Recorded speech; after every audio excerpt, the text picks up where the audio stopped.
So yes, Pakistan lost again, right? Pakistan का आज India के साथ मैच था, वर्ल्ड कप का मैच था और किस तरीके से इंडिया ने वन साइडेड पाकिस्तान को हराया एज यूजुअल। और एज अ पाकिस्तानी बिल्कुल इंडिया क्रिकेट टीम की तारीफ करना बनती है, जिस तरीके से उनका इंफ्रास्ट्रक्चर है, जिस तरीके से वो लोग मेहनत करते हैं, जो उनका क्राइटेरिया इंडिया में की पोजीशन तक खेलने के लिए। ठीक है, अभी भी आप ये देख लें कि मेरे रवैये से बिल्कुल भी ऐसा नहीं रहा कि मैं कोई ऐसी कोई जज्बाती बातें कर रहा हूँ या मैं कोई पाकिस्तान की टीम क्रिकेट टीम के प्लेयर्स को जो है वो बुरा भला कहना शुरू कर दूँ, गालियाँ बकना शुरू कर दूँ। नहीं, सिंपल सी बात ये है कि मैंने आज का मैच देखा ही नहीं। इस वजह से नहीं देखा क्योंकि जो रिज़ल्ट आज आया है वो एक्सपेक्टेड था। मुझे ये भी पता था कि पाकिस्तान वन साइडेड ही हारेगा, ठीक है? इस वजह से नहीं क्योंकि पाकिस्तान अब हार चुका है, इस वजह से कि अगर आप पिछले 2011 का अगर आपका मोहाली का मैच याद हो कि जिसमें शाहिद अफरीदी कप्तानसी में हम लोग जो है वो सेमीफाइनल हारे थे। उसके बाद से लेकर 2026 तक अगर आप लाइन से सारे इवेंट्स निकाल लें तो आप ये देखेंगे पाकिस्तान कंसिस्टेंसी और कंटिन्यूसली हारे ही जा रहा है। हाँ, 2017 में आप चैंपियंस ट्रॉफी जीत गए, लेकिन आप ईमानदारी से बताएं कि जो टीम पाकिस्तान की थी और जो टीम इंडिया की थी, अगर आप दोबारा उसी टीम से 50 ओवर का मैच करवा दें तो क्या हम वो मैच जीत सकते हैं? इसके अलावा यस, 2021 में हमने 10 विकेटों से एक बार इंडिया को हराया वर्ल्ड कप के मैच में। लेकिन वही बात है ना कि पिछले 15-16 सालों का आप रिकॉर्ड निकाल के देखें कि मैचेस कितने हुए और इंडिया कितने जीता और उससे पाकिस्तान कितने जीता। देखिए, इसमें मैं प्लेयर्स को कुछ भी ऐसा बुरा भला नहीं कह सकता क्योंकि इसमें देखिए सीधा-सा सिंपल सा आंसर ये है कि हमारी यानी कि पाकिस्तान का जो इंफ्रास्ट्रक्चर है ना अभी, हमारी कैपेबिलिटी ही इतनी है, हमारा स्किल लेवल ही इतना है। जिस तरीके से हम बांग्लादेश को लेते हैं, इसी तरीके से इंडिया अब हमको लेता है। देखिए इसकी इसकी हिस्ट्री क्या है? सबसे पहले आप ये देखें कि 1999 के बाद 2001 के बाद से जब से वॉर ऑन टेरर शुरू हुआ है, आप उस वक़्त से देख रहे हैं कि पाकिस्तान का जो ग्राफ है वो हर चीज़ में नीचे ही जा रहा है, ठीक है? पाकिस्तान ऐसी कौन-सी फ़ील्ड है जो आप लोग देख लें और बता दें कि पाकिस्तान ऊपर की तरफ जा रहा है। ये सारी चीज़ें जो हैं वो एक प्लेयर के इकोनॉमी में और इंसान को अफ़ेक्ट करती हैं, राइट? आप ये देख लें कि जब यहाँ पर 9/11 के बाद से जब से वॉर ऑन टेरर हुई है, तो यहाँ पर जिस हिसाब से जो है वो टेररिज्म हुआ, लोगों ने अपने पैसा यहाँ से बाहर ही निकाला है, ठीक है?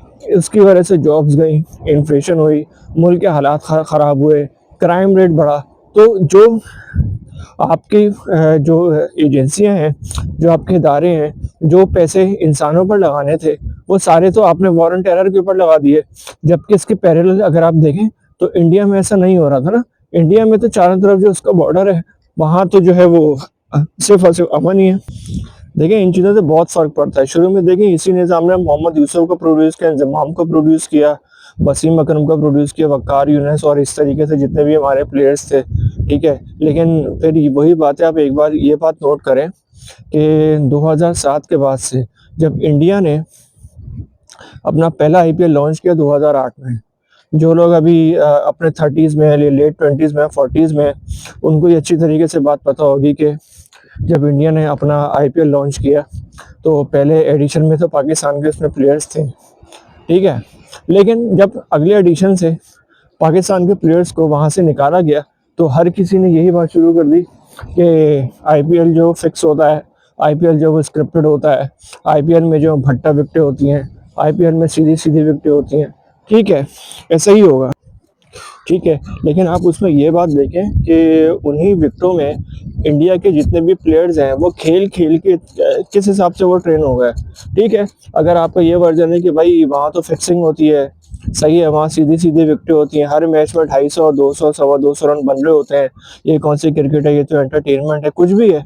लेकिन आप ये देख लें कि स्टेडियम वहाँ पे जैम पैक होते हैं, ठीक है? और वहाँ पर जो वो प्लेयर्स सीधा-सीधा खेल रहे होते हैं, ठीक है? वो बिल्कुल एक तरीके से बैट्समैन की वो ट्रेनिंग ही चल रही होती है। अब आप ये देखें कि आईपीएल से फ़ायदा कितना हुआ।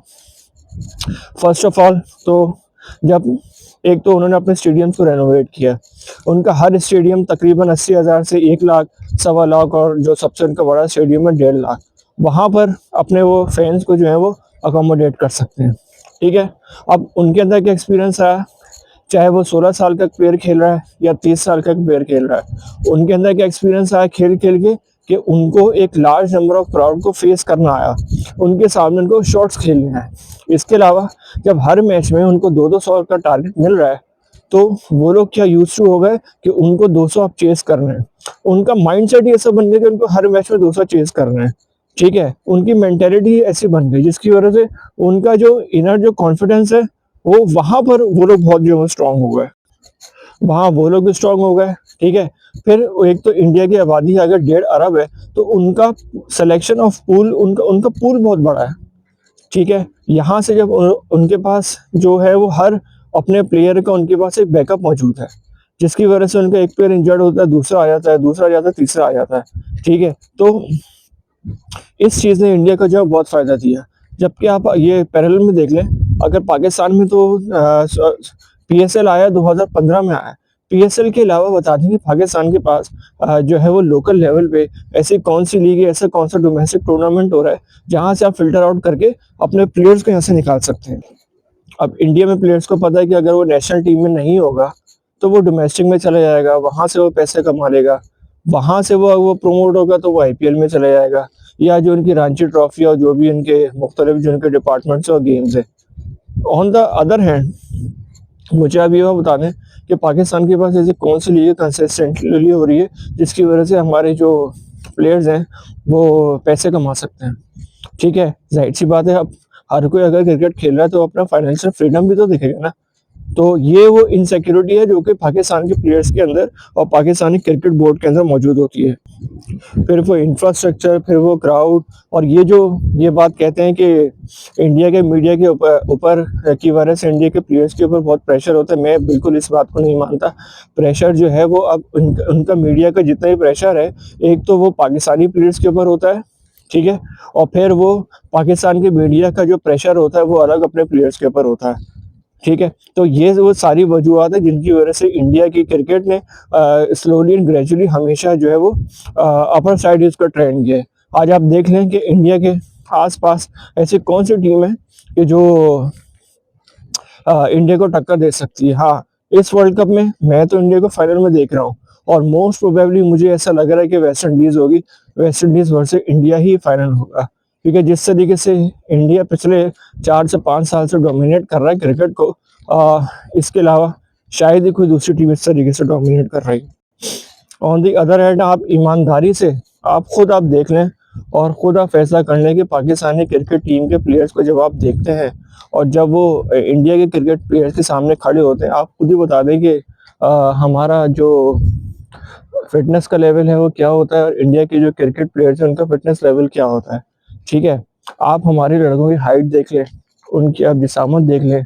ठीक है, आप छोड़ दें इंडिया को, एक जगह आप पाकिस्तानी क्रिकेट प्लेयर्स को खड़ा करें और एक जगह आप इंग्लैंड के क्रिकेट प्लेयर्स को खड़ा करें, ऑस्ट्रेलिया वालों को खड़ा करें, वेस्ट इंडीज वालों को खड़ा करें। यार आप उनकी हाइट देख लें, एक भी प्लेयर जो है वो मुश्किल है कि शायद वो 6 फुट से नीचे होगा। आप इंग्लैंड के प्लेयर्स को देख लें, आप ऑस्ट्रेलिया के प्लेयर्स की फिटनेस लेवल देख लें, आप उनके फोर आर्म्स देख लें, आप उनकी हाइट देख लें। हम ऐसा क्यों नहीं कर सकते? ठीक है, अगर आपको पाकिस्तानी क्रिकेट को चेंज करना है तो ये रूल्स एंड रेगुलेशंस तो आपको लाने होंगे। पाकिस्तान ये क्राइटेरिया सेट क्यों नहीं कर सकता कि जो बंदा 6 फीट से कम जिसकी हाइट होगी वो क्रिकेट में आगे नहीं बढ़ सकता। ठीक है, बहुत से लोगों को मेरी बात अजीब सी लग रही होगी, लेकिन आप ये देखेंगे पाकिस्तान आर्मी में या दुनिया की जितनी फौज है उनमें भी तो क्राइटेरिया सेट होता है ना। हाइट इतनी होनी चाहिए, आई साइट इतनी होनी चाहिए, चेस्ट आपका इतना होना चाहिए, मसल्स आपके इतने होने चाहिए, फोर आर्म्स आपके इतने होने चाहिए, आपका फिटनेस लेवल ये होना चाहिए।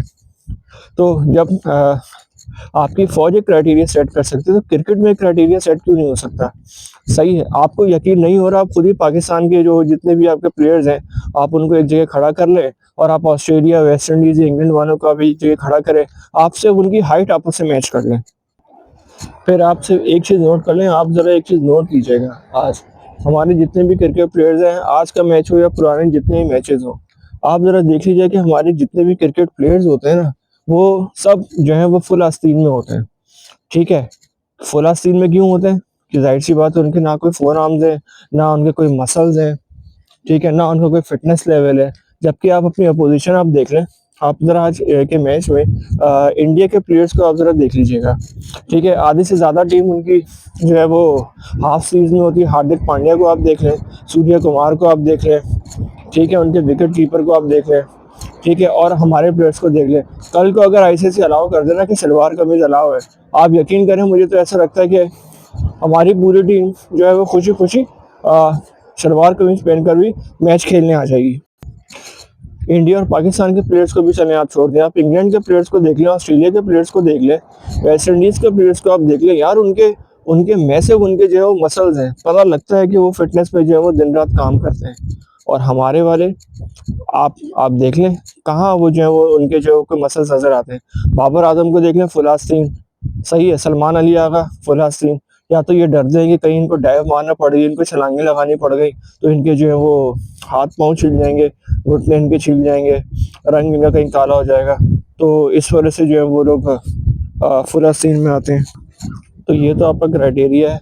और एक इंटरेस्टिंग बात मैं आपको बताता हूँ कि मुझे अभी याद आई, जैसे कि मैं इंडिया के पूल की बात कर रहा था, आज जो सैमसंग ने जो उनके विकेट कीपर ने जो इनिंग्स खेली है, आपको पता है कि वो ऋषभ पंत और शुभमन गिल को उस टीम से निकाला गया है, तो इसकी एंट्री बनी है।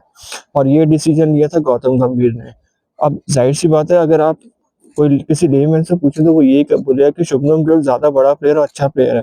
लेकिन ये है कि गौतम गंभीर ने उसके टैलेंट को देखा और उसको, क्योंकि उनका पूल बहुत बड़ा है ना, जिसकी वजह से उसको चांस दिया और आज उसने डिलीवर भी कर दिया।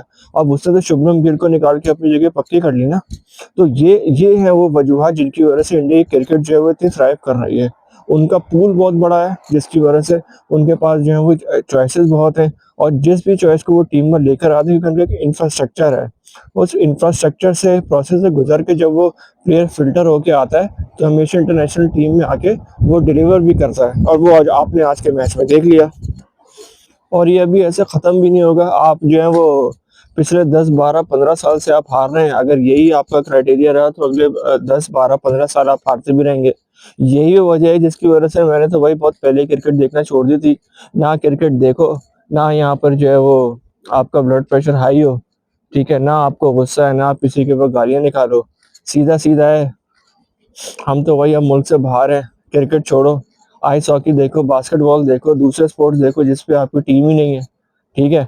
तो जब आपकी टीम ही नहीं है, तो आप मैच ही नहीं देखोगे, आप दूसरों की टीमों के मैच देखोगे, और उसमें जो भी जीते, जो भी हारे, आपको इसमें गुस्सा भी नहीं आएगा, आपका ब्लड प्रेशर भी हाई नहीं होगा। तो ये है भाई।